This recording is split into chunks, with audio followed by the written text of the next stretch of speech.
Bonjour à tous, bienvenue pour cette nouvelle vidéo A Song of Ice and Fire. Et aujourd'hui, je vous propose d'analyser, de décortiquer, de donner mon avis sur la maison Greyjoy. Donc, comme les vidéos précédentes d'analyse de factions ou de maisons, on va décortiquer ça en plusieurs étapes. La première, on va commencer à regarder les unités combattantes, puis on verra les cartes de faction, puis les généraux avec leurs cartes tactiques associées, pour vous faire une bonne idée. On verra ensuite les attachements et on terminera par les unités non combattantes, donc pour le tableau politique. Et enfin, on terminera aussi également par un petit avis, un petit bilan global de cette analyse, voilà, pour terminer en beauté, comme on dit. Voilà, allez, je vous propose que l'on commence tout ça juste après ça.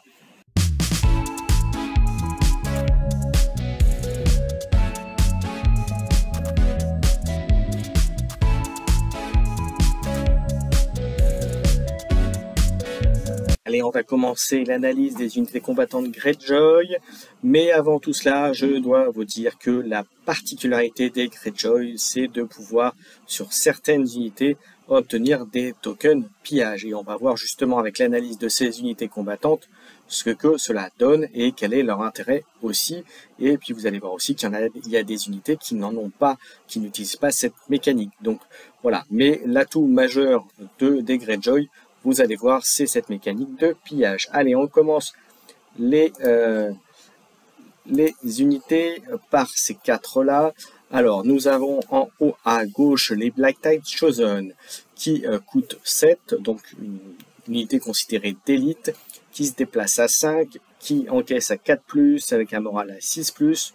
Donc c'est pas le point fort effectivement de cette unité, mais en revanche ça tape au corps à corps à 3+, 7D, 5 et 4, et en capacité elle a un ordre qui lui permet avant de lancer les dés de pouvoir les relancer en mêlée, et le défenseur devient vulnérable. Donc c'est une capacité, un ordre martial training qui est assez classique. L'autre chose qui est très bien sur cette unité, c'est le Dauntless. C'est qu'à chaque fois qu'elle fait un jet de morale et qu'elle le réussit, elle récupère une blessure, donc récupère une unité, une figurine sur son plateau. Donc c'est plutôt pas mal.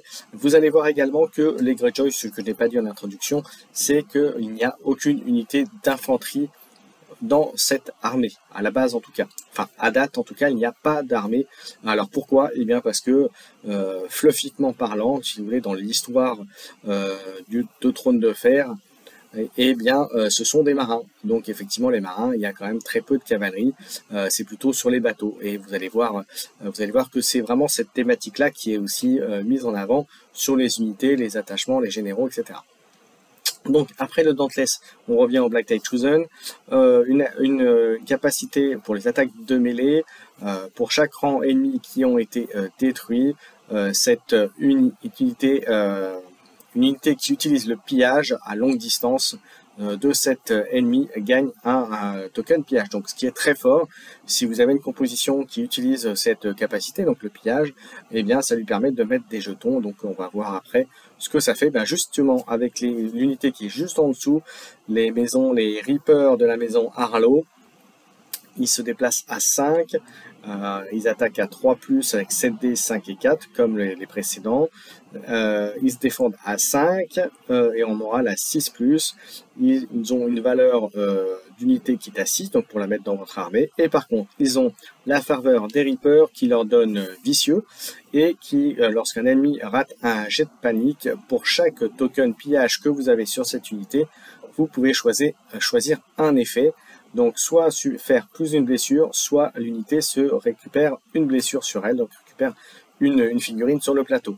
Et la capacité pillage, qui marche pour les attaques de mêlée, après que vous avez fait une attaque de mêlée, pour chaque rang ennemi qui a été détruit, cette unité gagne un token pillage, et ils peuvent avoir jusqu'à 2 tokens pillage à n'importe quel moment. Donc vous allez en avoir jusqu'à 2 maximum. Donc vous voyez que ça peut comboter.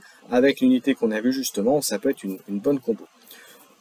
Autre unité qui est sympathique et que vous avez dans beaucoup de listes Greyjoy, enfin en tout cas de ce que j'ai vu moi c'est encore un avis personnel, c'est les noyés, les dronemen, qui se déplacent à 5, qui attaquent à 5+, pour 4D, et qui ont 6+ d'armure, et un moral à 4+. Alors c'est un très bon moral. Pour le reste, vous allez me dire c'est très très faible, mais en fait il faut regarder, pour cette unité-là, il faut regarder ce que ça, l'ordre qu'il y a associé à ces dronemen, pour se rendre compte que l'unité est très bien.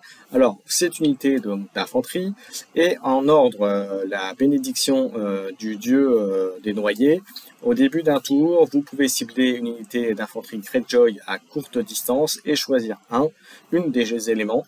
Donc, soit le faire récupérer 2 blessures, soit relancer un jet d'attaque pendant ce tour, soit l'ennemi qui est ciblé par l'attaque de cette unité devient vulnérable. Donc, vous voyez, c'est quand même très fort en termes d'ordre. Et l'autre intérêt de cette unité, c'est le fanatisme, le fanatisme du dieu des noyés. Donc cette unité a 4 points de vie. Elle peut subir uniquement un maximum de 1 blessure pour les tests de panique perdue, et elle prend une blessure simplement pour chaque touche non bloquée. Donc vous voyez, en fait, c'est presque comme si elle en avait 8 finalement, et elle ne coûte que 4. Donc vous voyez, c'est plutôt pas mal. C'est plutôt très sympathique, mais voilà, elle coûte 4, elle a une bonne résistance, elle peut soigner à côté, donc voilà, pour 4 points, c'est un bon complément d'armée. Et enfin, la dernière troupe qu'on va voir là sur ces premières unités, c'est les Ironborn Trappers, les trappeurs fernés. Ils se déplacent à 5, au contact ils font 4+, 6, 6, 3, une défense à 6+, et un moral à 8. Mais l'unité ne coûte que 4 points, c'est peut-être pour ça qu'il y a des stats un peu faibles. En revanche, ils ont un ordre intéressant, c'est les outils des trappeurs. Au début d'un tour, vous pouvez cibler une unité qui est engagée avec elle, et pour chaque token pillage, chaque jeton pillage qu'il y a sur cette unité, ils deviennent donc vulnérables et affaiblis, donc c'est plutôt pas mal, surtout pour 4 points. Et l'autre effet, bien sûr, c'est qu'ils ont également la faculté pillage, donc d'en récupérer, et effectivement, comme l'autre unité, un maximum de 2 tokens pillage, de 2 jetons pillage peut être mis sur elle. Et l'autre intérêt aussi, c'est qu'ils ont Disrupt. Le fait que une unité qui est engagée avec cette unité a une pénalité de -1 pour toucher, donc ce qui fait ça peut être très bien. Comme vous voyez, les coupes sont plutôt faibles en termes d'unités, donc font exception des Black Day Chosen. Donc vous voyez, vous avez moyen de faire quelque chose, peut faire une bonne mécanique là-dessus. Donc voilà, ça c'était les 4 premières. On va regarder les autres unités. Alors on continue avec les archers fernés qui coûtent 4 points également. Donc là vous voyez, vraiment pas cher en termes de coût d'unité. Ils se déplacent à 5, ils peuvent tirer à longue distance 4+, 6D, 6D et 4. Au corps à corps 4+, 5D, 4D, 3D. Donc c'est pas très fort, mais c'est quand même pas, c'est pas rien en termes pour toucher. C'est quand même pas, pas inutile et puis pas inintéressant. Ils encaissent à 5+, un moral à 8+. Donc là pour le coup, c'est un peu le maillon faible, on va dire, de l'unité, presque. En revanche, ils ont en capacité, ils ont des flèches fermées, donc quand ils font une attaque à distance, quand ils attaquent un ennemi sur le flanc ou de dos, ils peuvent relancer leur jet d'attaque. Donc vous voyez ce qui est très fort, parce que comme ils tapent à longue distance, voilà, si vous êtes bien positionné, vous pouvez quand même faire mal. Et ensuite, aussi bien pour les attaques à distance que pour les attaques au corps à corps, après qu'ils aient fait une attaque, pour chaque rang qui a été détruit, une unité à longue distance qui a la capacité pillage gagne un token pillage. Donc ça peut être très bien pour commencer à affaiblir une unité, pour une unité qui a été déjà attaquée, finir un rang pour permettre de gagner un token pillage, un jeton pillage sur une autre unité. Donc vous voyez, pour 4 points, c'est pareil, c'est pas être une bonne... enfin en tout cas, pour 4 points, c'est une unité qui est intéressante. Ensuite, on passe ensuite au River Fernet, juste en dessous. Ils se déplacent à 5, ils attaquent à 4+, 7D, 6 et 4. Ils se défendent à 5+, avec un moral à 7+. Là encore, c'est pas la force de l'unité, le moral. Et en capacité, ils ont les haches de River, donc qui ont Sundering, donc fracassé. Et ils gagnent +1 au toucher pour chaque jeton pillage qu'il y a sur l'unité. Donc on vous rappelle, donc ils ont la capacité pillage quand il y a juste en dessous, ils peuvent en avoir 2. Donc s'ils ont 2 jetons pillage, ils ont +2 pour toucher. Et donc du coup, au lieu de taper à 4+, il taperait à 2+. Donc vous voyez tout de suite, ça peut toucher facilement, à condition de devoir bien gérer ces jetons pillage. Ensuite, on passe au Iron Maker. Donc là, des gros donc, fracasseurs ils se déplacent à 5, ils attaquent à 3+, avec 7D, 5 et 4. Ils encaissent bien à 4+, et un moral à 7+. L'unité coûte 7 points. Un peu cher, mais vous allez voir que ça les vaut largement. Pourquoi? Parce qu'ils attaquent avec des grands marteaux qui, lors des attaques au corps à corps, leur permet d'avoir coup critique, critical blow. Et si en plus le défenseur lance un 1 sur n'importe lequel de ses jets de défense, donc à la conclusion du jet de défense, et bien entendu si le défenseur peut relancer ses jets de défense, même s'il a fait un 1 sur son premier jet, s'il relance son jet de défense mais qu'il n'y a pas de 1, l'effet ne s'applique pas bien entendu. Ça s'applique si à la conclusion du jet de défense, si sur son jet il y a un 1, à l'attaque, après que l'attaque a été faite, donc une fois que la résolution de l'attaque est faite, l'unité devient affaiblie. Pour le défenseur bien sûr. Ils ont bien sûr la capacité de pillage, et pour chaque jeton de pillage qu'il y a sur cette unité, ils gagnent +1 à leur jet de défense. Donc ça, +2 à leur jet de défense, quand ils sont déjà à 4, et bien ça fait du 2+ en défense, et bien c'est quand même énorme, c'est une bonne unité pour tanker, pour tenir des objectifs. Donc voilà, très bonne unité dans les Greyjoy, elle coûte 7 points, mais elle les vaut à mon sens. Ensuite, les Silenced Men, les hommes silencieux, ils coûtent 7 points également. Pareil, unité parmi les unités les plus fortes, entre guillemets, des Greyjoy. Ils se déplacent à 5, ils attaquent à 3+, avec 7D, 5 et 4. Ils se défendent à 5+. Et ils ont un moral à 5+ directement, donc ce qui fait une des très bonnes unités au niveau moral, comme ça, native, avec les dronemen pour la partie morale, bien entendu. Et donc, en capacité, ils ont des grandes haches avec fracassé. Ils ont la capacité de pillage. Et l'intérêt, c'est que l'intérêt avec les pillages, c'est que lorsqu'ils ratent un test de panique, ils ont -1 de blessure par chaque jeton pillage qu'ils ont dessus. Et lorsqu'ils sont à courte distance, les ennemis à courte distance donc subissent un malus de -1 à leur jet de morale pour chaque jeton token qu'ils ont. Concrètement, s'ils arrivent à avoir 2 jetons pillage, eh bien ils auront -2 blessures à leur jet de panique raté, et les ennemis ont plus au -2 à leur jet de morale lorsqu'ils sont à courte distance. Donc ce qui fait une unité qui peut être très intéressante aussi bien pour attaquer, mais aussi bien pour embêter l'adversaire sur les jets de morale. Donc voilà, donc ça peut être une bonne combo de mettre, je sais pas moi, par exemple des rivers avec des hommes silencieux, voilà, dans une composition, voilà, vous faites des dommages, vous leur faites mal, et puis si en plus vous leur faites bien mal, et bien vous pouvez, grâce à un jet de morale raté à cause du malus que vous leur infligez, avec les hommes silencieux, vous pouvez les avoir. Voilà, on a vu l'intégralité de ce qu'il y a de disponible à date pour les Greyjoy en termes d'unités non combattantes. Donc vous voyez, il y a de quoi faire. Il n'y a pas une grosse variété d'unités de combat, mais c'est quand même l'unité qui, somme toute, sont toutes jouables. Tout dépend de comment vous allez monter votre liste, mais pour ça, il faut regarder aussi ce que fait la faction, ce que je vous propose de faire juste après.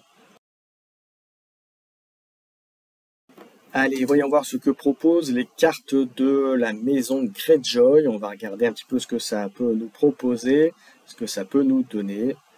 Et on va voir tout ça. Alors la première carte, c'est la bénédiction de la pierre, bénédiction de l'acier. Alors ça fait la chose suivante.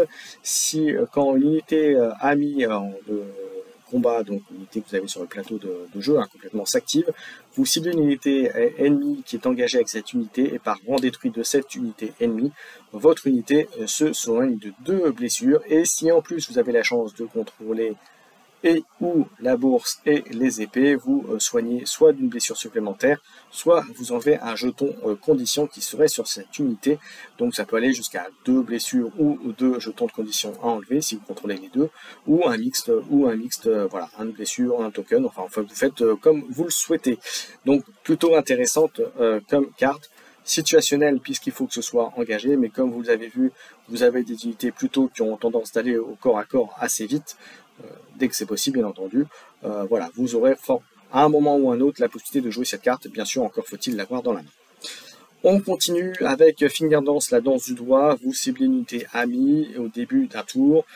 Vous attachez cette carte et lorsque les attachés, lorsque vous attaquez un ennemi qui a le même nombre que vous ou moins de rangs que vous, le défenseur devient vulnérable. Et à l'inverse, quand un ennemi qui a le même nombre ou plus de rangs que vous vous attaque, avant de lancer cette attaque, l'unité qui vous attaque devient vulnérable. Donc c'est intéressant à plein de niveaux. Encore faut-il l'utiliser correctement. C'est ça qui rend la carte un peu difficile à l'usage, à mon sens. Ensuite, Raiding Call, donc l'appel de raid. Quand unité de Greyjoy d'infanterie s'active, vous pouvez lui enlever 4 figurines, 4 modèles et jusqu'à un jeton pillage. Une unité qui à longue distance d'elle peut récupérer donc autant de figurines, donc vous soignez, et vous pouvez aussi basculer un jeton pillage si cette unité avait également le pillage. Et cerise sur le gâteau, entre guillemets, si vous avez le contrôle, si un joueur, n'importe lequel, soit vous ou votre adversaire, contrôle la bourse, une unité amie qui a pillage peut gagner un jeton pillage, donc ça peut être intéressant de le faire sur une unité qui a transféré son pillage pour lui permettre de reprendre un jeton pillage, par exemple, puisqu'on rappelle que c'est quand même limité à 2 jetons pillage par unité, donc voilà, donc ça permet aussi de gérer tout cela derrière. Donc c'est plutôt intéressant comme carte. Ensuite, le prix du fait, on continue la carte suivante, au début d'un tour ami, vous ciblez une unité de combat ami, vous lui enlevez un ou plusieurs jetons pillage, donc vous savez un ou deux en l'occurrence, et pour chaque jeton pillage qui a été enlevé, vous pouvez choisir une option parmi les 3 proposées qui sont les choses suivantes. L'unité se récupère de 2 blessures, et ça peut être choisi plusieurs fois par contre, donc ça peut être bien. Si vous avez 2 tokens, vous pouvez choisir justement, et qu'il y a 2 tokens pillage sur l'unité, vous pouvez donc soigner 4 blessures, ce qui est plutôt intéressant. Vous pouvez également choisir de lui faire plus 1 en mouvement et elle peut lancer sa licence de chasse. Là aussi très intéressant, alors ça peut pas être pris plusieurs fois, mais en revanche c'est très intéressant si vous voulez aller très vite en charge et être au contact pour optimiser votre liste et le côté agressif des Greyjoy. Là en l'occurrence c'est plutôt bien pratique. Et dernière chose, c'est cette unité attaque avec la plus haute valeur d'attaque. Donc là encore, ça peut être une bonne combo, vous avez été bien amoché, vous pourriez faire, par exemple, vous avez 2 jetons pillage sur vous, vous êtes englué dans un combat corps à corps, et bien si vous avez 2 jetons pillage, vous pouvez très bien faire je tape avec la plus haute valeur, je me soigne de 2, quoi qu'il arrive, pour tenir un peu plus derrière. Donc vous voyez, il y a de quoi faire aussi avec cette carte-là. On passe à la carte en dessous, Krakenwrath, la fureur du Kraken, carte qui porte bien son nom parce qu'elle fait la chose suivante: quand une unité amie fait une attaque de mêlée avant de lancer les dés, il y a 2 effets et vous allez voir c'est très pervers comme unité parce que c'est en fait vous utilisez presque la force de votre adversaire, parce que ça dit la chose suivante: si vous contrôlez les épées, votre attaque gagne précision, mais si en revanche c'est votre adversaire qui contrôle les épées, non seulement vous gagnez également précision, mais vous pouvez relancer votre dé d'attaque. Il y a un peu la même chose pour la bourse. Si vous contrôlez la bourse, le défenseur devient paniqué. Et bien là, c'est si votre adversaire contrôle la bourse, le défenseur devient vulnérable. Donc vous voyez, si vous avez même une des 2 conditions, votre adversaire va, entre guillemets, prendre cher grâce à votre carte. Encore faut-il bien sûr réussir vos attaques, vos lancers dés, etc.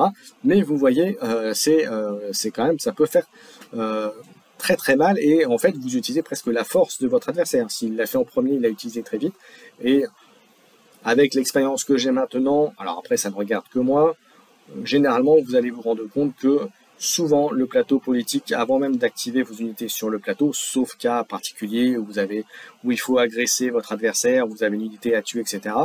Souvent le plateau politique sera utilisé dans les premières activations, donc voilà, vous verrez que c'est plutôt pratique. Vous gardez ça en milieu, fin de tour, on va dire, de fin de ronde, et vous allez vous risquer de bien surprendre votre adversaire.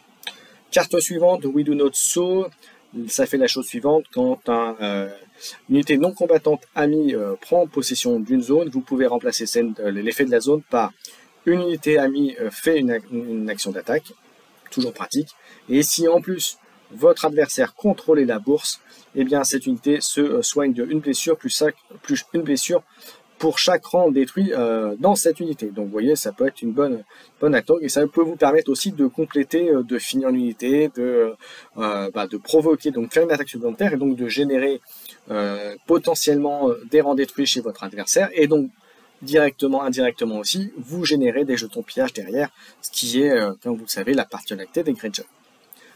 Dernière carte, What is Dead may never die, donc on pourrait traduire par ce qui est déjà mort ne peut pas mourir. Quand une unité amie est détruite, vous faites en sorte que cette unité ne soit pas détruite, elle reste en jeu avec des 3 blessures, vous lui attachez cette carte jusqu'à la fin de la partie, et tant qu'elle est attachée, quand cette unité fait une action, avant de résoudre cette action, elle prend des 3 blessures, à moins que vous contrôliez la bourse.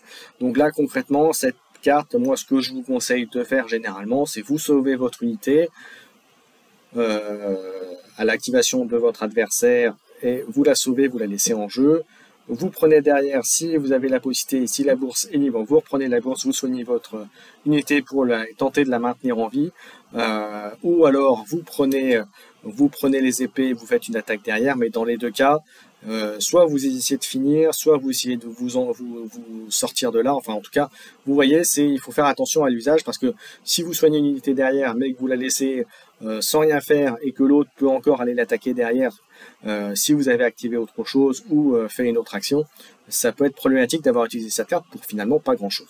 Donc attention à l'utilisation de cette carte, très fort, mais à utiliser efficacement et judicieusement, j'ai envie de vous dire. Voilà, après les cartes de faction, on va regarder maintenant les généraux. Après avoir vu les unités combattantes et vu les cartes de faction, maintenant il est temps de voir quel général on pourrait mettre dans nos listes armées, et puis bien sûr les cartes tactiques qui vont apporter, et voir quels sont les bénéfices que l'on a à jouer tel ou tel général. Allez, je vous propose que l'on commence par ces deux-là. Asha Greyjoy, qu'on voit assez souvent dans les listes Greyjoy, avec le recul que va voir, avec ma petite expérience. Et ensuite, on a Baelor Black Tide. Alors, on va commencer par Asha Greyjoy. Alors, on voit, première chose, que les morales de l'unité passent à 5+, qui est bien. Comme vous avez pu voir, dans les unités, c'est généralement pas les points forts des unités de combat. Donc là, c'est plutôt pas mal. Autre effet de Asha en commandant, c'est le point de ralliement. Les unités ennemies à longue distance peuvent utiliser le moral de cette unité, donc en l'occurrence le 5+, donc vous voyez, très fort. Donc là, clairement, vous la mettez au milieu de votre armée, de votre liste pour tenir, et c'est très bon, là en l'occurrence, c'est très bon, et ça ça limite une des faiblesses de votre armée Greyjoy, de votre liste, grâce au fait que vous ayez le 5+ à court distance, donc, mais ça vous oblige par contre à rester bien paquets les uns auprès des autres. Et l'autre effet, c'est qu'à chaque fois que cette unité fait un test de panique, réussit un test de panique, pardon, l'ennemi qui est engagé avec lui subit une blessure. Vous voyez, toujours pratique d'avoir ce type d'éléments. Dans les cartes tactiques qu'elle propose, vous avez Ironbone Metal. Ça fait que lorsque une unité amie réussit un test de morale, vous pouvez la soigner de 2 blessures. Et si elle est en plus à courte distance de l'unité de Asha, vous soignez plus une blessure pour chaque rang détruit de cette unité. Donc si vous aviez un rang détruit, concrètement, ça vous fait 2+1, ça vous fait 3 blessures directement, enfin 3 blessures de soigner. Deuxième carte, c'est la braverie, Raider Bravery, donc la bravoure des raiders. C'est donc quand une unité amie là aussi passe un test de morale, vous lui attachez cette carte jusqu'à ce qu'elle rate un test de morale. Mais tant que cette carte est attachée, si cette unité était à full rang, à plein rang, donc au maximum, elle gagne plus un jet d'attaque, et sinon elle gagne plus un rang pour savoir le nombre de dés qu'elle lance. Donc c'est plutôt pareil, intéressant comme carte. Troisième carte, le Warcry, le cri de guerre. Quand une unité de combat amie s'active, cette unité fait un jet de morale. Donc vous voyez clairement on bascule sur le jet de morale. Donc c'est clairement une commandante que je vous conseille contre du Lannister. Néanmoins, faites attention, les Lannister vont mettre pas mal de morale.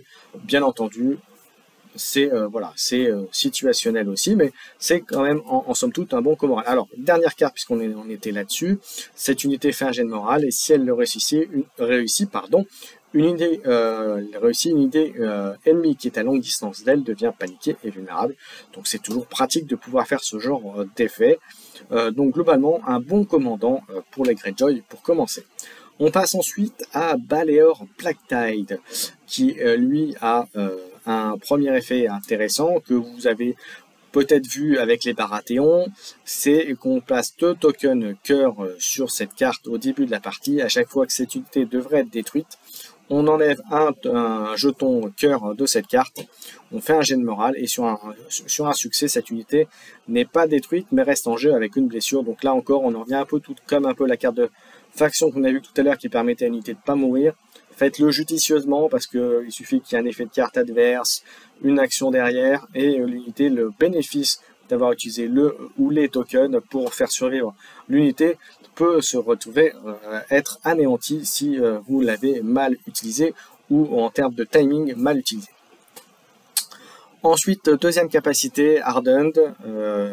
À chaque fois que une unité ennemie fait une attaque sur cette unité, après lancer les jets de défense, cette unité bloque une touche plus une touche additionnelle par chaque rang de ses rangs détruits.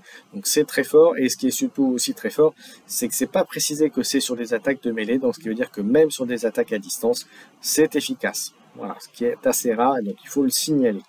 Ensuite, en carte qu'il apporte de cartes tactiques, ce qu'apporte Black-Tide. Donc le premier, c'est la conviction Black-Tide. Quand une unité amie fait un jet de morale avant de lancer les dés, cette unité gagne +1 à ses jets de morale pour chaque rang détruit de cette unité, et +1 pour chaque rang détruit parmi les rangs détruits des unités engagées contre elle. Donc c'est une bonne carte de défense pour les jets de morale. Bonne carte. Ça donne un +1 au minimum, mais voilà, à condition d'avoir un rang détruit, c'est quand même situationnel. Donc c'est plutôt une carte que vous allez utiliser en milieu, fin de partie à mon sens. Mais bon, ça peut arriver quand même très vite aussi. Ensuite, Black-Tide Ressentiment, au début d'un tour, au début de n'importe quel tour, vous attachez cette carte à une unité de combat amie, et par contre, jusqu'à ce que cette unité se soigne de blessures. Mais tant que vous avez cette carte, quand cette unité fait une attaque de mêlée, pour chaque rang détruit de cette unité, vous pouvez choisir un parmi les 2 que je vais vous dire tout de suite. La première, c'est cette attaque gagne +1 pour toucher et +1 dé d'attaque pour chacun de ses rangs détruits. Et l'autre chose, c'est cette attaque gagne vicieux, et si le défenseur rate ses jets de panique, il prendra +1 blessure pour chacun de ses rangs détruits. De cette rang détruite de l'unité qui est à attaquer.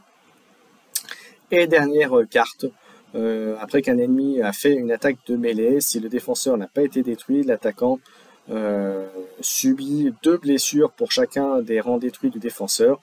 Et si en plus c'était l'unité de Baelor Black-Tide, le défenseur, l'attaquant devient paniqué, donc aussi quand votre ennemi vous attaque.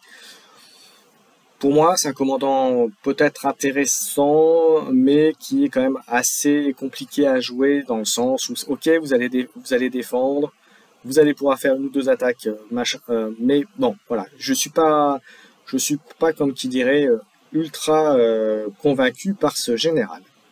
On va passer au suivant, on va passer par Balon Greyjoy et Dagmer Clevejaw, voilà.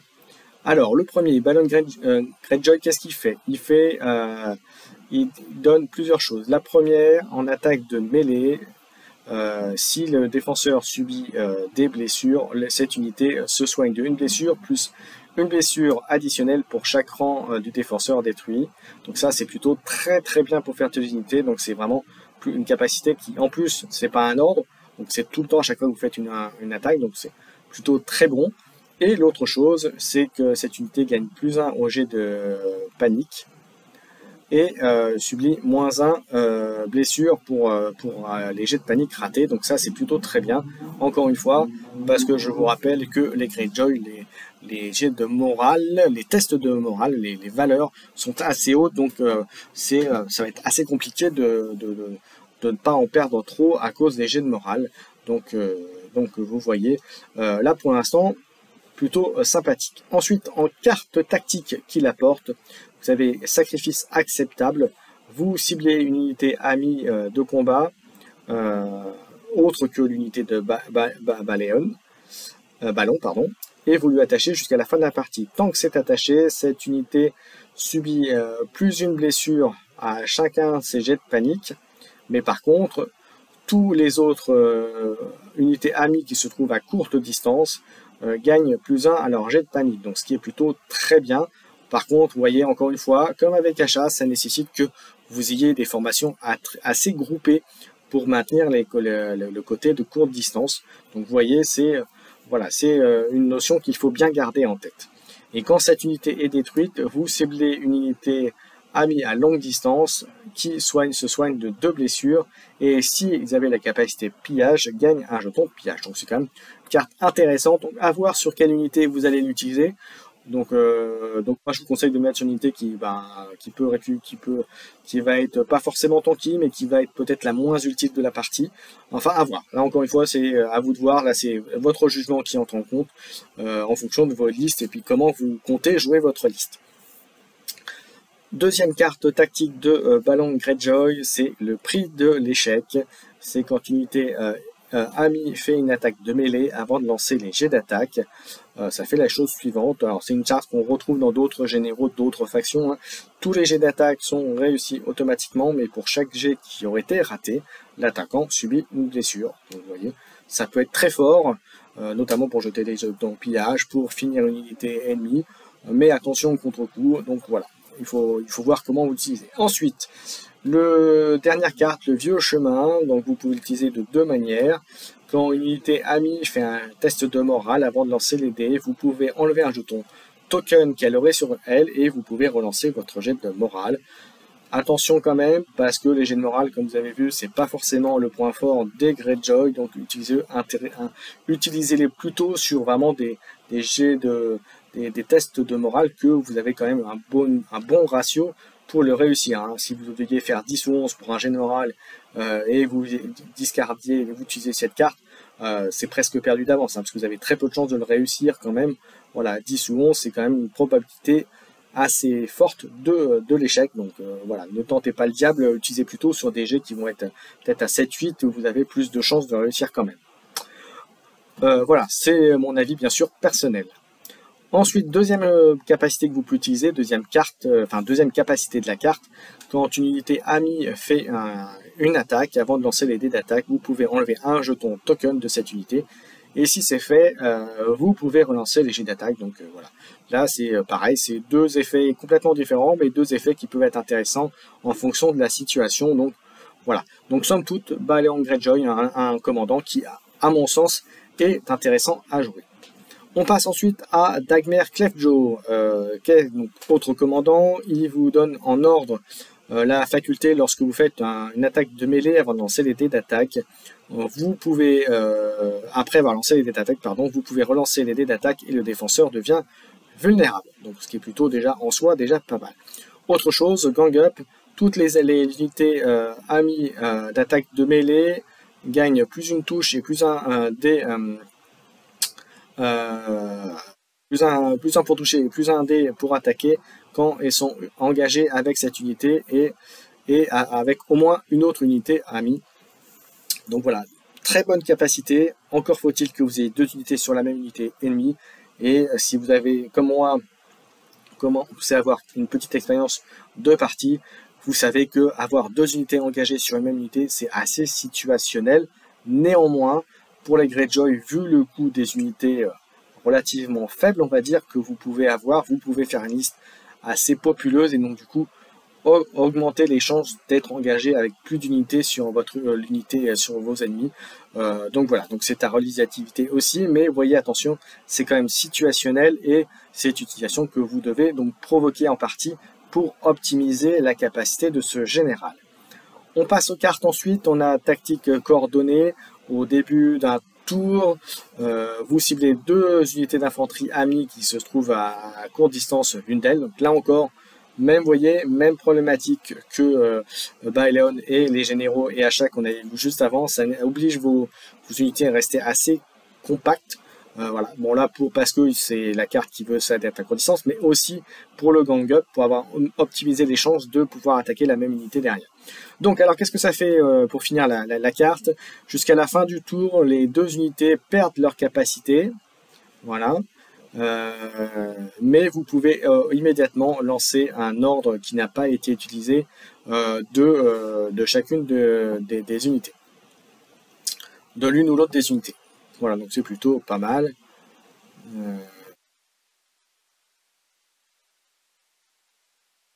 Alors, c'est pas, je vous dis une bêtise, c'est ne pas perdre, c'est qu'ils peuvent gagner les capacités de l'autre. Donc, à vous de voir quelle unité vous pouvez comboter, utiliser, voilà, efficacement, décidément, j'ai un peu de mal à vous expliquer cela. Bref, donc ça vous permet de compléter, de combiner les capacités de 2 unités, donc ce qui est quand même très fort. Ensuite, deuxième carte, la connaissance payée en fer, Knowledge Paid in Iron. Donc, ça fait la chose suivante. Au début d'un tour, vous pouvez enlever jusqu'à 2 jetons pillage d'une unité amie. Et si vous le faites, vous pouvez choisir un. Donc, parmi, vous pouvez choisir un. Donc, c'est soit... donc oui c'est ça, c'est que vous enlevez 2 jetons de donc là il n'y a pas le choix, c'est 2 automatiques. Vous pouvez soit reprendre une carte tactique de votre défausse et la mettre dans votre main, donc ce qui peut être très fort, ou vous regardez à la main des cartes tactiques de votre adversaire et vous l'enlevez une. Dans les 2 cas c'est très fort. Et là encore ça peut être très fort si vous voyez que votre adversaire il ne lui reste plus qu'une carte mais qu'il est en train de préparer quelque chose, ben, vous faites ça, boum, vous enlevez 2 jetons de Kian de votre unité, et vous lui enlevez votre carte et puis bah, il va se retrouver tout comme qui dirait, comme on dit gentiment. Dernière carte, Lust for Glory, la luxure pour la gloire. Au début d'un tour, de n'importe quel tour, vous attachez cette carte à une unité de combat amie jusqu'à la fin du tour, et tant que c'est attaché, cette unité considère qu'elle a comme si elle avait 2 jetons de pillage sur elle, et l'attaque de mêlée gagne +1 au toucher, donc ce qui est plutôt très très fort.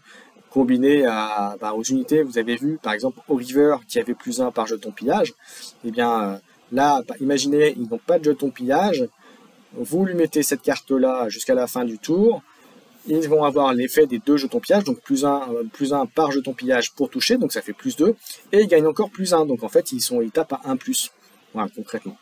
Et quand c'est attaché, cette unité, l'unité situe -1 à leur jet de défense, trop dur, vous allez me dire, parce que si vous l'utilisez correctement, par exemple avec les River, vous êtes quasi sûr de faire quand même très mal à votre adversaire. Donc voilà, un général qui, somme toute, me semble assez intéressant, plutôt même très intéressant à voir ce qu'on peut faire en termes de liste avec lui, mais ça reste pour moi très très bon. Enfin, j'aime beaucoup.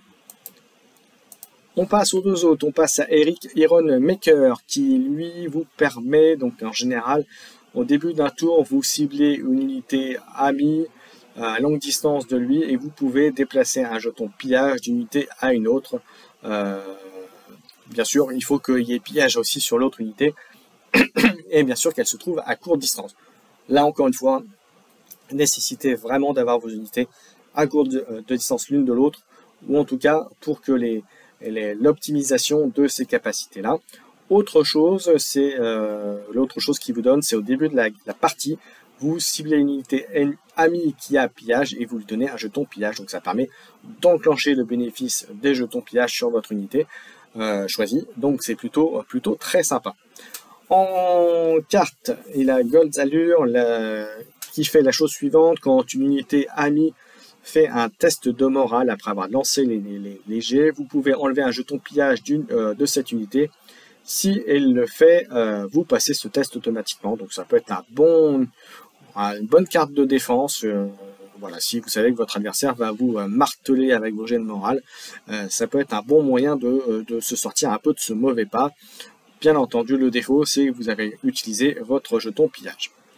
Ensuite, l'endurance du fer en deuxième carte, quand une unité ennemie est en train de faire une attaque de mêlée contre vous, après avoir lancé vos jets de défense, vous pouvez enlever également un jeton pillage pour que votre unité de défense, donc votre unité à vous qui défend, bloque plus un D3 touche.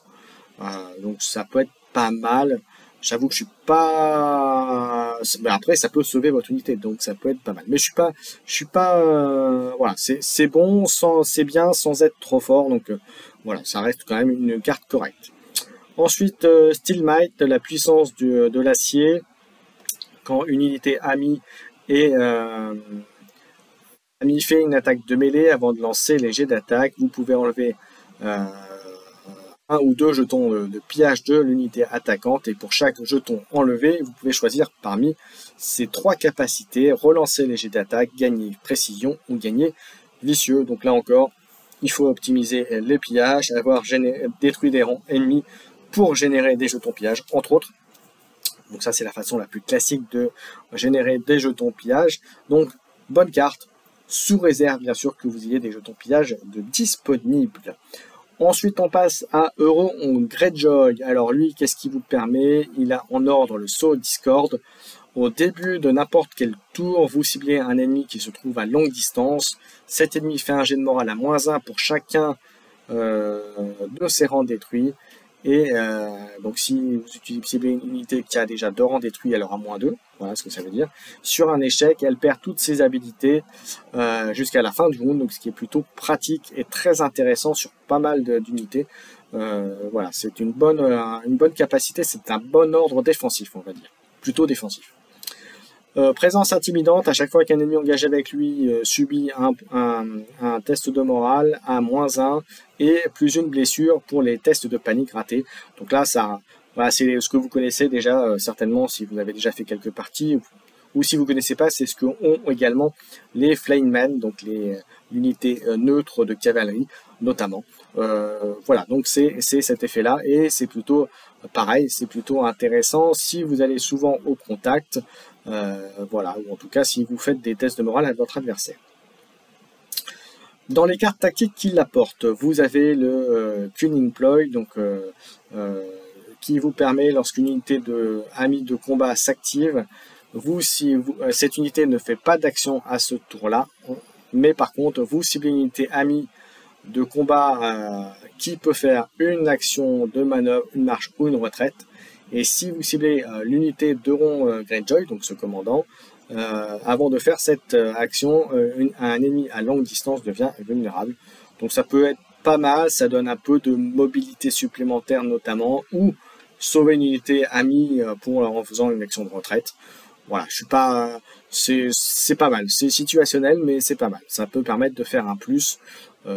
Voilà, à voir avec les deux autres cartes qu'il propose. Et bien justement, la deuxième carte de ce général, c'est Devious Method, donc méthode déviante. Vous aussi, au début de n'importe quel tour ami, vous défaussez une carte tactique de votre main. Si vous le faites, vous prenez une carte tactique de la défausse de votre adversaire, vous la rajoutez à votre main. C'est très bien. Là notamment, vous voyez, je pense au Lannister avec les counter plots qui vous empêchent d'utiliser vos cartes tactiques. Imaginez, il en a déjà utilisé un, voire les deux. Vous faites ça, vous allez lui chercher ça, et comme ça, vous allez bien l'embêter lorsqu'il va utiliser ses cartes tactiques. Alors c'est comme ça, c'est une petite astuce, on va dire, un petit complément. Enfin, c'est comme ça que je vais. Vous voyez, il y a une petite utilité de la carte qui vient tout de suite en l'analysant. Ensuite, deuxième effet. Vous, bien sûr, vous retournez la carte utilisée de l'adversaire lorsque ça se quitte votre main. Et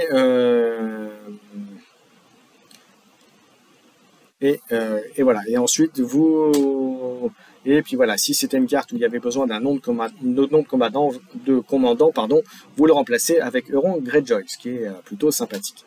Ensuite, dernier, c'est les jeux de l'esprit. Donc Mind Games, au début d'un tour ami, vous ciblez une zone de tactique, donc du plateau diplomatique. À chaque fois la prochaine fois que cette zone est prise, après que l'effet de la zone a été résolu, Et le joueur qui n'a pas pris cette zone peut immédiatement l'activer à nouveau. Donc en fait, si c'est la bourse par exemple, eh bien vous faites à nouveau l'effet de la bourse juste après là, que vous ou l'autre l'ait activé. Donc ce qui est plutôt pas mal en soi. On va passer ensuite aux deux derniers généraux. Donc on a Theon Greyjoy et Victarion Greyjoy. Alors Theon Greyjoy, vous allez voir, hein, est un commandant qui va se baser beaucoup sur la mobilité, puisqu'il a embuscade pour les attaques de mêlée, les ennemis qui sont chargés avec succès sur le flanc ou le dos deviennent paniqués et affaiblis, et la mobilité améliorée fait qu'il a plus un en mouvement, et surtout, il peut pivoter avant de marcher. On rappelle que dans les règles, quand vous faites une marche, vous faites 2 fois un mouvement, et uniquement après avoir fait 2 fois de mouvement vers l'avant, vous pouvez pivoter. Donc là, si vous pouvez faire le pivot avant, mais également après, bien sûr, derrière. Ensuite, en carte, donc il a tactique, les diversions tactiques. Quand un ennemi fait une attaque de mêlée, vous ciblez une autre unité amie à longue distance du défenseur, il peut faire une action de manœuvre, donc pour se positionner notamment, ça peut être sympathique. Ensuite, deuxième carte, opportuniste. Quand une unité amie fait une attaque, avant de lancer les dés d'attaque, si le défenseur n'a pas encore été activé à ce round, l'attaque peut relancer tous les jets d'attaque et ça gagne précision et vicieuse. Et si l'attaquant est Theon Greyjoy, il gagne les deux. Donc ça c'est plutôt pas mal, et ce qui est surtout bien intéressant aussi, c'est qu'on vous dit que c'est une attaque, donc ça peut être utilisé pour les attaques à distance. Alors même si les Greyjoy c'est pas la force première, c'est les attaques à distance, ça reste quand même très bon en soi, donc voilà, à vous de voir comment vous voulez l'utiliser. Ensuite, Stark Exposure, c'est quand vous faites une action de charge, et avant de lancer le dé de charge, justement pour voir si c'est réussi ou pas, les ennemis qui sont chargés avec succès par cette unité ne pourront pas utiliser d'ordre ou de tactique ce tour-là. Et si en plus vous ciblez l'unité de Theon Greyjoy, donc votre général en l'occurrence, vous pouvez relancer la distance de charge. Donc vous voyez, très sur la mobilité. Alors je pense qu'il y a certainement des listes sur lesquelles on peut jouer, voilà, mais voilà, là ça nécessite d'avoir un peu de maîtrise des unités Greyjoy. Donc clairement, c'est pas le commandant que je vous engagerai pour commencer, mais après, il y a certainement moyen de faire des trucs très intéressants avec. On passe au dernier commandant, Victarion Greyjoy, qui lui vous donne un ordre Overrun, qui est à la place d'une percée, vous permet de faire une charge. Donc c'est plutôt pas mal, ça permet de faire, vous détruisez une unité, et hop, vous enchaînez derrière sur une autre qui pourrait se trouver pas trop loin. Et en l'attaque de mêlée, Furious Charge, et les ennemis qui sont chargés avec succès par cette unité deviennent vulnérables. Donc ça, ce n'est pas un ordre, donc c'est tout le temps, donc c'est plutôt bien, et c'est une bonne combo avec la charge, avec l'overrun, l'ordre juste avant. Puisqu'imaginez, vous chargez, vous mettez vulnérable, vous tuez l'unité, hop, vous faites un overrun, et donc vous faites une deuxième charge, et vous chargez à nouveau une autre unité, et vous le mettez à nouveau vulnérable. Donc vous voyez, ça peut faire un bon enchangement. Tiens, ça me rappelle un petit peu les Targaryens, non ? Allez, on continue ensuite avec les cartes tactiques, ordre d'assaut, assaut orders. Quand une unité amie non combattante prend possession d'une zone, vous pouvez remplacer la zone par une unité de combat amie fait une attaque de mêlée, et si ça cible l'unité de Victarion Greyjoy, donc votre commandant, vous pouvez faire une action de charge, donc c'est plutôt bien aussi. Deuxième, rush of agression. Quand une unité amie fait une action de charge avant de lancer le dé de distance de charge, l'unité compte comme si elle avait fait un 6 sur la charge, et en plus l'attaque de mêlée gagne coup critique. Et par contre, après que l'attaque a été faite, à moins que l'attaquant soit l'unité de Victarion Greyjoy, ça devient vulnérable. Mais ça peut être très très fort quand même de réussir une charge, contrairement à d'autres, notamment en Nightwatch, qui vous permet de faire une charge auto à 6, mais prendre des 3 blessures. Là, le seul inconvénient, c'est de prendre vulnérable, mais en revanche, ça ne fait pas que ça fait aussi coup critique sur l'attaque, donc ça peut être très très fort. Avec Victarion, en plus, ça peut être assez costaud. Dernière carte, troisième carte donc du commandant Victarion Greyjoy. Sustain Assaut, quand une unité amie fait une action d'attaque de mêlée avant de lancer les dés d'attaque. Si l'unité a commencé le tour engagé avec l'unité qui est en défense, vous attaquez avec le maximum de dés de votre unité. Et si en plus c'était l'unité de Victarion Greyjoy, vous relancez les jets d'attaque. Donc, 3 cartes pour moi très intéressantes, un général qui est très intéressant. Donc, il me semble, voilà, avec Asha qui était le premier commandant, et on termine avec Victarion, c'est à mon sens les deux, on va dire les deux généraux qui sortent du lot comme ça à première vue, si on devait choisir les commandants sur la faction Greyjoy. Allez, on attaque la suite. Et après avoir parlé de la faction, des généraux, des unités combattantes, il est temps de parler des attachements, de voir ce qu'on peut mettre sur les unités Greyjoy. Alors, pour commencer, on va regarder ces 4 premiers attachements. Asha Greyjoy, capitaine de la Blackwind. Alors, on voit qu'elle coûte 1 point. Elle a un ordre Warcry qui est très sympa, qu'on a dans d'autres factions, qui est assez courant. Le Warcry, donc un test moral, et en longue distance, vous pouvez faire un paniqué et vulnérable sur une unité ennemie, donc c'est plutôt sympathique. Attention toutefois, vous avez pu voir que certaines unités Greyjoy ont un mauvais, entre guillemets, un moral assez haut, donc une difficulté un peu plus grande de réussir ce Warcry. Donc voilà, mais néanmoins, avec la capacité qu'elle a dessus, la présence inspirante, le moral de l'unité est à 5+, donc du coup, ça rentabilise effectivement le Warcry directement. Voilà, c'était le petit point. Deuxième attachement, donc attachement classique, mais pour un point, ça les vaut bien. Asha Greyjoy, l'autre version, Lady Greyjoy, qui a un autre ordre, qui est la version Sentinelle. Après qu'une autre unité amie à longue distance a été attaquée, cette unité peut faire une charge ou une action de manœuvre. Et si c'est une charge, bien sûr, ça doit cibler l'attaquant de l'unité amie. Donc ce qui est logique. Donc ça peut être pas mal, notamment dans l'optique de rapprocher les unités, comme vous avez pu voir lorsque j'ai parlé des commandants ou des capacités de faction, notamment, vous avez pu voir qu'il y a toujours la notion de courte distance entre les unités, donc l'intérêt peut être effectivement de prévoir un rapprochement ou même une manœuvre pour rapprocher les unités, c'est pas négligeable dans cette faction-là. Deuxième capacité, alors ça rapproche aussi de l'autre commandant qu'on a pu voir un petit peu avant, Gang Up, toutes les attaques des attaques de mêlée gagnent +1 pour toucher et +1 dé d'attaque pour les ennemis qui sont engagés avec cette unité et au moins une autre unité amie. Donc ça peut être très intéressant en combo avec l'autre général qui le faisait. Alors si je ne me trompe pas, c'était Jamer, il me semble, ou Jamer, enfin je l'écorche peut-être, mais qui le faisait également. Donc ça peut être bien de combiner les deux et de maximiser ça. Alors attention, Gang Up, comme ça le même nom, ça ne se cumule pas. Attention. Hein. Ensuite, on a Baylor Blacktide, un attachement, 2 points, donc un peu plus cher que les autres. Mais en revanche, l'intérêt, c'est qu'aussi bien que pour les attaques à distance que les attaques de mêlée, à chaque fois que vous faites une attaque, si vous êtes à plein rang, vous gagnez un dé de plus. Et si vous avez un rang en moins, vous êtes considéré comme avoir un rang en plus pour le nombre de dés d'attaque. Donc, ce qui est plutôt sympathique. Et un ending après, c'est vous subissez moins une blessure pour les tests de panique par rang détruit. Donc c'est toujours sympathique. Donc voilà, pour 2, ça les vaut.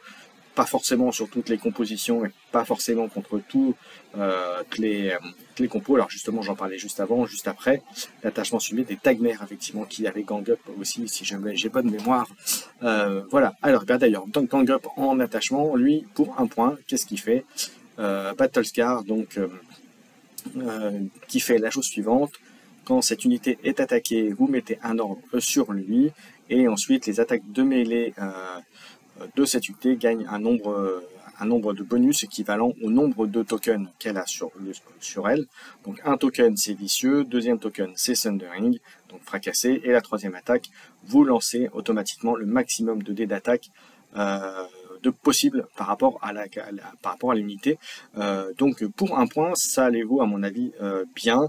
Attention toutefois, mais à bien mettre sur des unités qui sont capables d'encaisser quand même, donc on pourra prendre des coups sans craindre grand chose pour optimiser la capacité de cet attachement. Ensuite on va finir cette page d'attachement avec un autre attachement à 2 points, le prophète drone, le prophète noyé, qui a un ordre de résilience. Quand un ennemi fait une attaque de mêlée sur cette unité, après que les dés d'attaque ont été lancés, cette unité subit simplement une blessure pour chaque touche, pour chaque 2 touches non bloquées. Donc c'est très bien. Attention, c'est un ordre, ça ne marche qu'une fois, mais c'est un ordre qui est quand même très fort pour protéger une unité. Si vous avez l'intention par exemple d'aller tenir un objectif, ou si c'est un scénario objectif, eh bien le prophète noyé vous sera très utile. Voilà pour ces 5 premiers attachements. On va passer à la suite. Alors, dans la suite, nous avons Euron Greyjoy, qui lui coûte 1 point également, qui a un ordre, les reliques étranges, et quand cette unité s'active, elle peut subir une blessure et elle cible un ennemi à longue distance, et vous lui mettez un jeton de condition, donc affaibli, paniqué, vulnérable, donc ça peut être pas mal. Attention toutefois, encore une fois, vous perdez une unité, alors c'est très fort de mettre un token, mais vous affaiblissez votre unité, entre guillemets, en perdant une blessure, donc attention au positionnement de votre unité, que vous ne preniez pas une charge et qui puisse détruire votre unité, donc faites attention à ça, n'oubliez pas, ça, voilà, vous pouvez avoir le contre-coup derrière. Et ensuite, le cadeau empoisonné, Poison Gift. Si cette unité sur laquelle c'est attaché a pillage, il se déploie avec 2 pillages. Donc ça, c'est fort. Ça, c'est très fort, parce que vous savez que le maximum de jetons pillage que vous pouvez mettre sur une unité, c'est 2. Bah là, en l'occurrence, ça démarre à 2. Donc c'est plutôt très bon. Et à chaque fois, par contre, qu'il fera une action, avant de résoudre cette action, vous perdez une blessure. Donc vous voyez, très fort. Les deux sont plutôt très, très forts en termes d'utilité, aussi bien l'ordre que le cadeau empoisonné. Attention, ça veut dire qu'à chaque fois que vous allez faire quelque chose, vous allez faire une action, vous allez perdre une blessure, l'ordre également. Donc, je vous conseille de le faire dans une unité qui va avoir une capacité quand même de récupérer des points de vie, ou en tout cas de mettre une composition avec par exemple les noyés pour donner du soin facilement à vos unités. On continue avec Mokoro, l'esclave des R'hllor. Il a 2 ordres, il coûtera 2 points, et vous allez voir que ces 2 ordres sont plutôt sympathiques aussi, parce que quand cette unité fait une attaque de mêlée, avant de lancer les jets d'attaque, cette attaque gagne vicieux, et vous lancez les dés avec votre maximum de dés d'attaque pour l'unité, donc ce qui est quand même assez costaud. À voir après dans quelle unité vous pouvez le mettre, mais il y a de quoi faire. Et la deuxième chose, c'est l'ordre sur un Supply Aid. Vous ciblez au début d'un tour ami une unité, et vous pouvez faire en sorte que cette unité subisse jusqu'à 3 blessures, et vous soignez de 1 plus le nombre de blessures que vous avez mis à une autre unité à longue distance. Ça peut être bien. Donc vous voyez, par exemple, Euron Greyjoy et Mokoro, ça peut être une bonne combo entre les deux. L'autre va perdre des points de vie régulièrement pour utiliser son ordre ou son cadeau empoisonné, et grâce à Mokoro, vous le soignez et il va pouvoir continuer à combiner ces trucs assez facilement. Donc vous voyez, c'est voilà, un petit truc comme ça, mais il y a certainement d'autres utilités, d'autres combinaisons, d'autres tricks, comme diraient certains, à utiliser avec Mokoro. Voilà, mais en tout cas, il y a des choses à faire. Ensuite, on passe à Nut, un attachement qui coûte 1. Alors, lui donne pour les attaques de mêlée, les ennemis qui sont chargés avec succès deviennent vulnérables tout le temps. Alors, c'est bien. À mon sens, c'est quand même très situationnel, même si ça va arriver souvent en partie, mais vous allez le faire une fois, peut-être 2 fois, mais voilà, après c'est qu'un attachement à 1, vous allez me dire, donc c'est plutôt très bien. Autre intérêt par contre de cette carte-là, si vous jouez Victarion Greyjoy en tant que général, ou en tant qu'unité, hein, mais surtout l'intérêt c'est plutôt si vous le jouez en général, quand cette unité Victarion Greyjoy est ciblé par une carte tactique, vous pouvez faire en sorte que ce soit l'unité de Nut qui soit ciblée à la place, donc c'est plutôt intéressant, conditionné au fait que vous jouiez Victarion Greyjoy.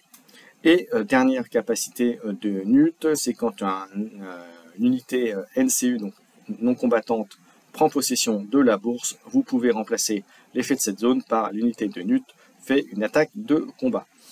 Il y a des choses bien intéressantes, mais voilà, vous voyez, ce NCU, c'est quand même très spécifique, il y a un type de liste, voilà, donc je suis pas très fan, j'avoue, mais voilà, après ça ne regarde que moi. Mais il y a certainement, encore une fois, il y a certainement des choses très intéressantes à faire avec.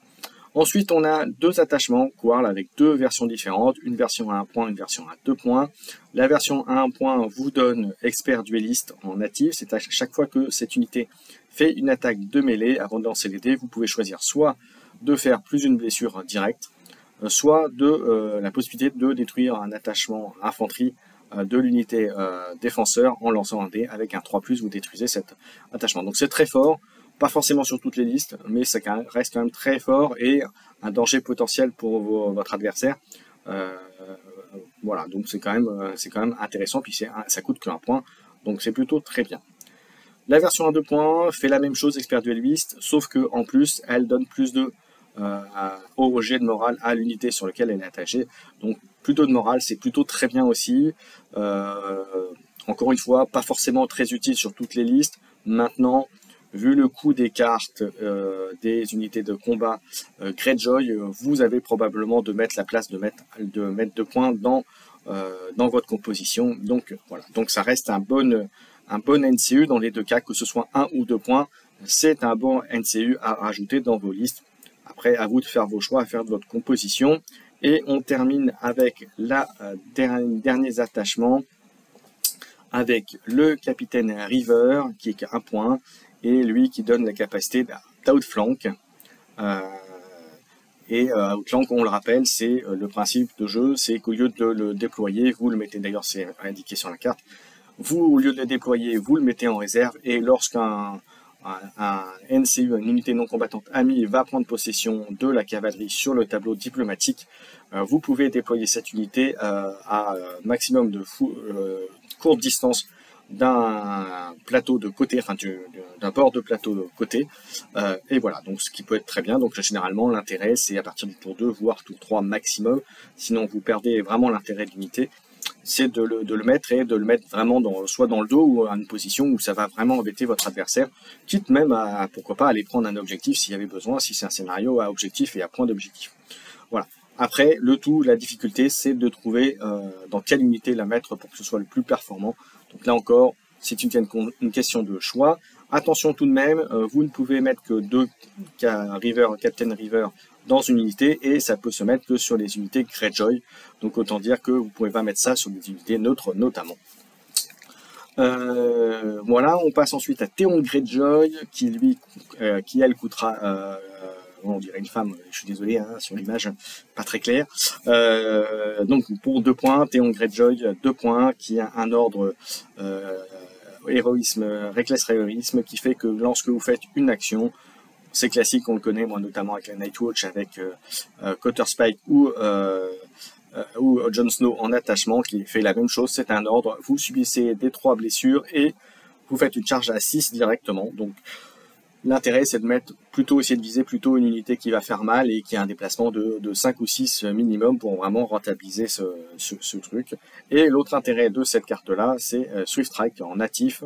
En natif, il y a tout le temps, c'est chaque fois qu'elle fait une unité une attaque de mêlée, elle peut faire une action de retraite. Donc là, autant l'optimiser avec une unité qui a un déplacement de 6 pour essayer de se mettre hors de portée de charge éventuelle d'une unité ennemie, ou en tout cas, voilà, pour éviter de se prendre un contre-coup derrière. Voilà, mais pour 2 points, ça peut valoir le coup. Encore une fois, là par contre, ça dépend vraiment des listes et surtout de l'unité sur laquelle vous allez mettre cet attachement. On passe ensuite à Victarion Greyjoy, qui est une unité, vous allez voir un attachement qui coûte 3 points, donc c'est le plus cher des attachements disponibles pour les Greyjoy, or bien sûr un attachement neutre qu'on ne voit pas dans ces vidéos. Donc Victarion Greyjoy, qui est maître de la victoire de fer. Alors il a 2 choses, il a un ordre, Relentless, qui au début d'un tour ami, cette unité fait une attaque de mêlée ou une action de manœuvre, et ça ne s'active pas ce tour. C'est comme les Watch Captain en Nightwatch, hein, je fais le rapport à chaque fois. En fait, ça permet de faire presque une activation de plus pour l'unité, donc très intéressante. Attention, limité à une attaque de mêlée ou une manœuvre, mais ça peut toujours être intéressant de bien se positionner avec une bonne unité. Voilà. Et l'autre chose, c'est qu'en natif, enfin tout le temps, pour les attaques de mêlée, les ennemis qui sont chargés avec succès deviennent vulnérables. Donc c'est 2 choses intéressantes. Pour 3 points, c'est un très bon attachement, sous réserve bien sûr que Victarion Greyjoy, vous ne l'utilisez pas en commandant. Voilà, et enfin, le dernier attachement disponible pour les Greyjoy, c'est le Warsworn, donc le guerrier juré, donc qui a lui en natif qui coûte 1 point et qui fait la chose suivante directement à chaque attaque de mêlée. Après qu'il ait fait une attaque de mêlée, le défenseur subit, si le défenseur a subi n'importe quel nombre de blessures, cette unité se soigne de une blessure plus une blessure en plus pour chacun des rangs du défenseur détruit. Donc ça c'est plutôt très très fort. Donc là ça peut être une bonne combo si vous avez une unité qui fait très mal, si vous voulez pas trop la perdre trop vite, ou si vous voulez en tout cas qu'elle ait une résistance, une résilience, on pourrait dire même. Voilà. Donc un attachement qui, somme toute, est plutôt, pour moi, à mon sens, très intéressant. Là, encore une fois, donc vous avez vu globalement sur tous les attachements disponibles pour les Greyjoy, il y a quand même de quoi faire, il y a des bonnes choses, il y a des bonnes combos. Il y a le choix. On ne peut pas dire que par rapport à d'autres factions, il y a vraiment un choix très intéressant dans les NCU, dans les attachements, pardon, autant pour moi. Donc vraiment, c'est voilà. Donc la difficulté, j'ai pas envie de vous dire, c'est pas trop sur le choix des unités de combat, ça va être plus savoir ce que vous allez mettre en attachement derrière. Donc là, essayez de trouver une thématique ou une fonctionnalité pour vos unités, et là, vous avez avec les attachements, vous savez de quoi faire. Voilà, allez, je vous propose de continuer et on passe maintenant aux unités non combattantes justement. Allez, on va passer aux unités non combattantes pour terminer l'analyse de la faction, et puis juste après on fera un petit débrief, une petite analyse globale et mon avis personnel sur cette faction. Allez, sur les unités non combattantes, à quoi avons-nous droit? Nous avons droit en premier à Aeron Greyjoy, qui peut utiliser donc une influence qui coûte 4 points. Alors une influence, quand vous le mettez sur cette unité, quand elle fait une action, avant de résoudre cette action, elle peut se soigner, elle se soigne d'1 point. Et si elle détruit un ennemi avec une attaque de mêlée, elle se soigne 1 blessure par rang qui a été détruit chez elle. Donc c'est bien situationnel. Est-ce que c'est vraiment intéressant? Pour 4 points, récupérer 1 point, c'est une influence, en plus de la zone sur laquelle vous mettez votre unité non combattante. Je suis pas forcément. Après, ça dépend de votre composition, encore une fois. Mais je pense qu'il y a mieux. On verra ça tout de suite. On passe à côté à Asha Greyjoy, donc qui elle aussi fait une influence. Et quand vous mettez sur une unité amie, cette unité gagne +1 au jet de morale pour chaque token pillage qu'elle a sur elle. Et si cette unité a en plus 2 tokens pillage, donc c'est-à-dire le maximum, elle subit -1 blessure pour test par chaque test de panique raté. Alors, on pourrait dire que c'est un bon attachement, oui, sous réserve que vous utilisiez une composition qui utilise vraiment la notion de pillage, qui est la notion apportée à la maison de Greyjoy. On passe ensuite à Balon Greyjoy, qui lui a une capacité qui coûte 5, et une fois par partie, quand Balon Greyjoy prend une zone, vous pouvez remplacer l'effet de la zone par vous pouvez reprendre une unité Greyjoy qui a été détruite et vous pouvez la mettre en jeu, pardon, jusqu'à longue distance d'une zone de déploiement amie, ou complètement à courte distance d'un des flancs de table. Et par contre, ça arrive à activer, et par contre, ça garde les tokens pillage qu'elle avait lorsqu'elle a été éliminée. Donc, pour 5 points, ça peut être très fort de reprendre une unité, de la remettre en jeu. Après, attention, ça coûte 5 points. Maintenant, comme vous avez pu voir, les unités Greyjoy ont, pour certaines, des coûts relativement faibles. Donc, ça peut être intéressant de mettre cette composition. Attention, si vous avez plusieurs unités détruites, choisissez la bonne. Et puis ensuite, choisissez bien l'endroit où vous voulez le déployer. Et surtout, ce qui est intéressant, c'est que ce redéploiement, le fait de revenir cette unité n'est pas dépendant de la prise de la cavalerie comme un haut de flanc. Mais donc du coup, ça peut être très efficace et ça peut absolument complètement mettre en péril les tactiques de vos adversaires. Donc pour 5 points, c'est un bon NCU à mon sens. Attention toutefois, comme je dis, ça coûte 5 points et je pense que ça ne va pas non plus dans toutes les listes.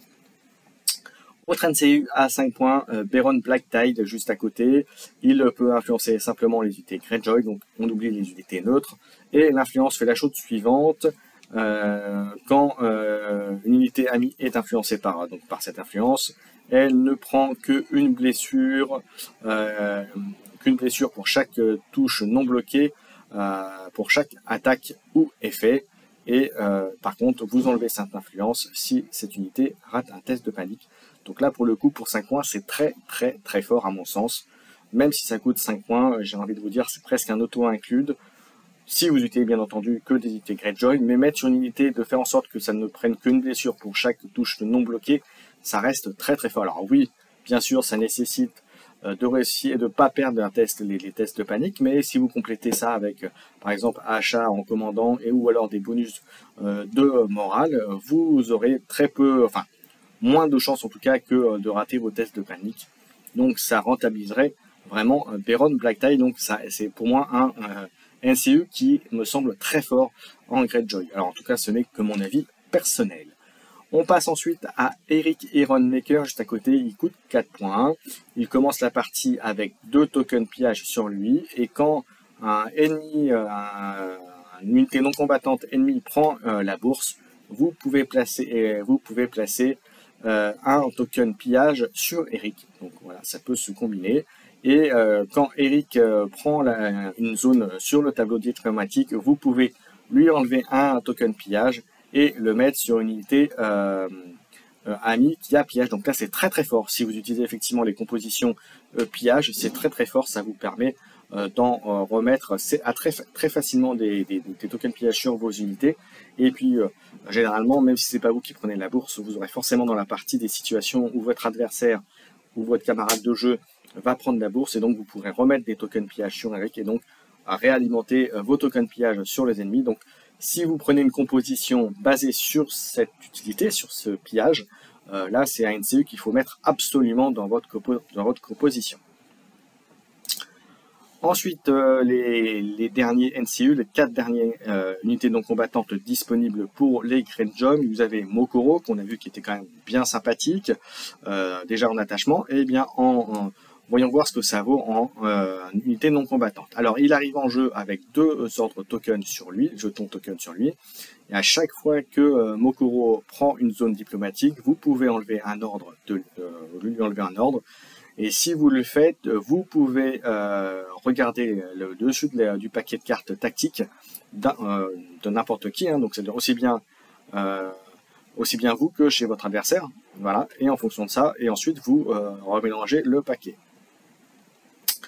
Et une fois par partie, quand Mokoro prend une zone, vous pouvez remplacer l'effet de la zone par reprendre un attachement ami, un attachement ami, n'importe lequel, donc c'est pas spécifié. Bon, en même temps, je dis ça, j'allais dire infanterie ou cavalerie, mais vous le savez que des Greyjoy, il n'y a pas de cavalerie, donc de toute façon, le problème est réglé, comme qui dirait. Et vous pouvez remettre cet attachement en ignorant les blocages d'attachement. Donc vous pouvez très bien, s'il y a un emplacement de disponible, remettre un attachement qui était sur une autre unité et le mettre sur une unité qui a déjà un attachement, puisque ça ignore les règles d'attachement standard. Voilà. Après, l'autre effet d'aller regarder l'effet de carte tactique, avec Mokoro, c'est quand même très fort, ça vous permet un peu de cycler votre deck, entre guillemets. C'est-à-dire que si la tactique, si vous regardez votre deck par exemple, et que la carte tactique qui arrive, la première, ne vous plaît pas, bah, vous mélangez votre deck, vous avez des chances donc, bien sûr de ne pas retomber dessus derrière, mais surtout ça vous permet de voir aussi un petit peu ce qui peut arriver. De la même manière, si vous pensez que vous avez déjà, votre main, vos cartes tactiques sont suffisamment intéressantes, vous pourrez bien aller voir les cartes de votre adversaire pour voir ce qu'il peut vous préparer. Et puis si c'est une bonne carte, vous remélangez son deck et comme ça, limitez les chances de retomber dessus. Voilà, donc c'est plutôt bien. Et par contre, ça coûte 5 points. Est-ce que ça les vaut? Oui et non, vous diront certains. Là, pour le coup, je le préfère en attachement qu'en unité non combattante. Ce n'est que mon avis personnel. Ensuite, on passe à Roderick Harlow, qui coûte 4 points. Lui, il arrive en jeu avec 2 jetons token d'ordre. Et au début d'un n'importe quel tour, vous pouvez enlever un ordre token de Roderick. Et si vous le faites, vous pouvez placer un nombre de cartes tactiques de votre main de côté et piocher une plus autant de cartes que vous avez prises, et vous pouvez remélanger le deck et remélanger les cartes que vous avez mis de côté dans le deck. Voilà, ça vous permet de cycler. Alors, est-ce que c'est vraiment intéressant? Je suis pas persuadé. Vous pouvez le faire 2 fois par partie et de mettre de côté vos cartes tactiques si vraiment c'était pas bon. Ça peut avoir de l'importance. Je suis pas sûr qu'en Greyjoy ce soit vraiment plus important que ça. Si vous avez bien construit vos listes, bien construit vos attachements, je ne suis pas persuadé que vous ayez besoin de ça. À voir. Encore une fois, je pense pas qu'il soit très très intéressant en soi. Je préfère largement d'autres unités non combattantes qu'on a pu voir et qu'on va voir après. En l'occurrence, les 2 derniers. Ensuite, on a Tristefer Potley, qui lui, Ironborn diplomate, une fois par partie, au début d'un tour, d'un round, vous pouvez choisir une carte tactique, une zone diplomatique, pardon. Si vous le faites, cette zone ne pourra pas être prise pendant ce tour. Alors là, c'est très très sympathique. Même si c'est qu'une fois par tir, vous pouvez bloquer un effet qui pourrait être un avantage à votre adversaire, et donc c'est plutôt très bien. Autre effet que vous pouvez faire une fois par partie, donc vous voyez, il en a 2. Quand une unité ennemie non combattante s'active, vous pouvez choisir 2 zones tactiques du plateau diplomatique, et si cette unité combattante choisit une des 2 zones choisies, vous pouvez cibler une unité ennemie et cette unité devient paniquée et vulnérable. Je trouve ça très bien, même si c'est que 2 effets par partie pour 4 points. Ça peut vraiment embêter votre adversaire. Voilà. Après, je pense qu'il y a les NCU qu'on a vus juste avant, me semblent un petit peu au-dessus par rapport à ça, mais il y a certainement, encore une fois, pas mal de petites combos à faire avec elle dessus. On passe au dernier NCU, on a Wendamir. Alors lui, il arrive avec un ordre token, et au début d'un tour ami, vous pouvez enlever un ordre token de Wendamir, et si vous le faites, vous pouvez piocher une carte tactique et soigner 2 blessures à une unité combat ami, pardon. Vous pouvez faire aussi en sorte qu'une unité de combat ami fasse un shift de 3, donc un déplacement de 3 pouces. Et autre chose, et quand Wendamir prend possession d'une zone, vous pouvez remplacer la zone d'effet avec, vous mettez un jeton d'ordre sur Wendamir. Il coûte 4 points. Je pense que c'est un bon NCU de complément. J'ai envie de vous dire, si vous avez besoin ou si vous voulez avoir une composition à 3 NCU, ça peut être un bon ajout. Voilà, que vous utilisez par exemple souvent en fin d'activation, il reste une zone à prendre, une zone qui ne sera pas forcément utile pour vous. Hop, vous le faites, vous utilisez le token d'ordre, vous le ralimentez assez facilement grâce à ça, et ça peut permettre de faire le café, de repositionner vos unités, de soigner. Voilà, il y a des petites combos à faire. Je suis pas non plus ultra enthousiasmé par ce NCU, mais il y a des choses intéressantes à faire avec lui. Voilà, et bien écoutez, on a vu toutes les unités non combattantes accessibles au Greyjoy à ce jour. Je vous propose maintenant de débriefer tout ce qu'on a vu et de vous dire ce que je pense de la faction Greyjoy dans son ensemble. Allez, on y va. Allez, il est temps maintenant de compléter cette vidéo par le débrief, l'analyse finale de la faction Greyjoy. Alors, comme vous avez pu voir, les Greyjoy ont de bonnes unités, manque peut-être un petit peu de variété dans leur combinaison d'unités, mais ça reste quand même très très jouable et très intéressant à jouer. Vous avez pu voir également qu'il y avait de très bons généraux, des bonnes cartes de faction également, qu'il y avait des très bons attachements, là, très polyvalents en fonction des listes ou ce que vous allez faire. Vous avez vraiment de quoi faire au niveau des attachements pour compléter et pour valoriser les listes que vous faites. Au niveau des NCU, bon, il y en a 2-3 qui sortent un peu du lot. Maintenant, encore une fois, tout dépend de comment vous allez axer vos listes de jeux. Donc, mine de rien, les Greyjoy sont capables de faire très peur à pas mal de monde, à pas mal de listes. Tout dépend bien sûr de comment vous l'avez constitué, mais ça peut surprendre. Vous pouvez aussi bien axer sur de l'attaque, sur de la défense. Tout dépend de ce que vous voulez. Au niveau design, vous avez pu voir qu'au niveau figurine, pareil, c'est propre, c'est beau, c'est joli, c'est voilà. Après, en termes de jeu, c'est pas forcément la faction qui est la plus jouée ni la plus populaire. Mais il faut se rappeler quand même que les Greyjoy, et c'est la dernière faction sortie, donc c'est une faction jeune, on va dire, par rapport à d'autres. Avant, bien sûr, que n'arrivent les Martels très bientôt. Mais en tout cas, c'est une faction qui, à mon sens, gagnerait à être un peu plus connue et un peu plus jouée, car à mon sens, elle est capable de faire très très mal et très très peur, comme je disais il y a quelques instants. Voilà, en tout cas, faction qui personnellement je ne jouerai pas, parce que j'ai déjà d'autres factions, mais qui me semble avoir quand même des combos très très sympas, notamment avec le pillage, comme vous avez pu voir, qui peut leur donner des avantages non négligeables et qui peut faire très très très très mal quand c'est vraiment bien joué et quand vous avez un adversaire qui maîtrise bien cette capacité. Voilà, j'arrive à la fin de cette vidéo. Je n'ai plus qu'à vous remercier de m'avoir écouté et suivi tout au long de celle-ci. Merci aussi, si vous pouvez bien sûr, mettre un petit pouce à la vidéo, un petit commentaire, vous abonner à la chaîne si ce n'est pas déjà le cas.